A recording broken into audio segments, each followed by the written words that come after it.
हरिद्वार में निर्दलीय विधायक उमेश कुमार के घर पर खुलेआम फायरिंग करने वाले बीजेपी के पूर्व विधायक प्रणब सिंह चैंपियन 14 दिन के लिए जेल भेज दिए गए हैं। उमेश कुमार को भी गिरफ्तार किया गया था, लेकिन कोर्ट से उन्हें जमानत मिल गई। हालांकि दोनों नेताओं के कारनामे और उनकी तस्वीरों की चर्चा पूरे देश में हो रही है। उन्होंने काम ही ऐसा किया। बीजेपी के पूर्व विधायक प्रणब सिंह चैंपियन ने कल अपने समर्थकों के साथ हरिद्वार में खानपुर के निर्दलीय विधायक उमेश कुमार के घर पर हमला बोल दिया था। कई राउंड फायरिंग की थी। यह गुंडागर्दी सरेआम पब्लिक के बीच की गई थी। इसके वीडियो भी खूब सर्कुलेट हुए। जिस वक्त उमेश कुमार के घर पर हमला हुआ वो घर पर नहीं थे, लेकिन जैसे उन्हें खबर मिली तो उमेश कुमार भी अपने सपोर्टर्स के साथ प्रणब सिंह चैंपियन के घर बदला लेने पहुंच गए। हाथ में पिस्तौल लेकर प्रणब सिंह के घर की तरफ बढ़े, लेकिन पुलिस फोर्स मौजूद थी, इसलिए उमेश कुमार को रोक दिया गया। इसके बाद उमेश कुमार की वाइफ ने बीजेपी के प्रणब सिंह चैंपियन और उनके सपोर्टर्स के खिलाफ एफआईआर दर्ज कराई और पुलिस ने चैंपियन को अरेस्ट कर लिया और कोर्ट ने उन्हें जेल भेज दिया।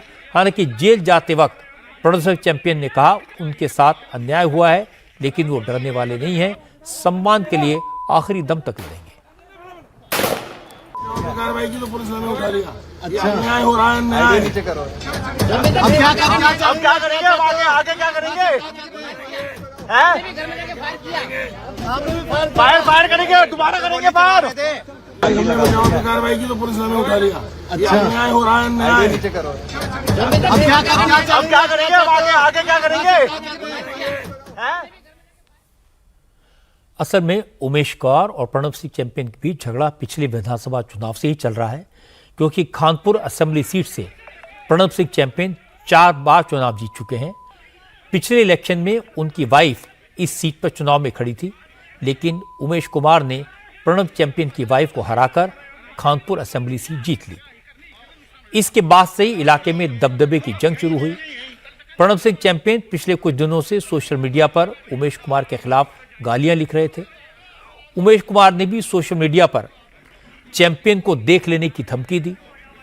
इसके बाद उमेश कुमार संडे को पिस्टल लेकर प्रणब सिंह चैंपियन के घर पर हमला करने पहुंचे। उस वक्त उन्हें पुलिस ने रोक लिया, लेकिन इस हरकत से भड़के प्रणब चैंपियन ने अपने सपोर्टर्स के साथ हथियार लेकर उमेश कुमार के घर पर हमला बोल दिया। इसके बाद प्रणब चैंपियन तो जेल पहुंच गए, लेकिन उमेश कुमार ने भी प्रणब चैंपियन के घर पर हमला करने का प्रयास किया, इसलिए उनके खिलाफ भी काउंटर एफआईआर दर्ज हुई। उन्हें भी अरेस्ट किया गया, लेकिन उमेश कुमार को कोर्ट से जमानत मिल गई। जमानत पर रिहा होने के बाद उमेश कुमार ने कहा अगर कोई उनको गालियां देगा तो बर्दाश्त नहीं करेंगे, लेकिन वो कानून के दायरे से बाहर नहीं जाएंगे। मैं क्या कह रहा हूं, आप अपनी भाषा को मर्यादित रखिए। आप मेरी माँ को गाली देने से पहले 10 बार सोचिए। आप अगर आगे भी मेरी माँ को गाली देंगे तो भाई आगे की भी ये पुलिस कानून व्यवस्था संभालेगी, क्योंकि अगर इस तरीके से एक आदमी बेलगाम होकर दूसरे की माँ बहनों को बोलेगा तो ऐसे शब्दों के लिए शर्म आनी चाहिए, डूब मरना चाहिए कहीं जाकर। मैं देश की कानून व्यवस्था में भरोसा रखता हूँ। मेरी गिरफ्तारी हुई, न्यायालय में लाकर पेश किया गया, मेरी जमानत हुई। मैंने कानून का उल्लंघन कहीं नहीं किया, मैं कहीं कानून से भागा नहीं, छुपा नहीं। जो कानूनी प्रक्रिया थी, क्योंकि मैं अपनी जिम्मेदारी समझता हूँ। राजनीतिक पदों पर रहते हुए, जनप्रतिनिधि होते हुए मैं भी चाहता तो अपनी भीड़ को उकसाकर कोई कार्रवाई करवा सकता था, लेकिन अपने लोगों को अपने निजी हित के लिए, अपनी राजनीति के लिए उकसाना कदापि उचित नहीं है। मुझे कोई दिक्कत नहीं है, मेरी सुरक्षा करने के लिए बहुत लोग हैं। मेरे खानपुर विधानसभा में कई लाख लोग मेरी सुरक्षा करने के लिए हैं।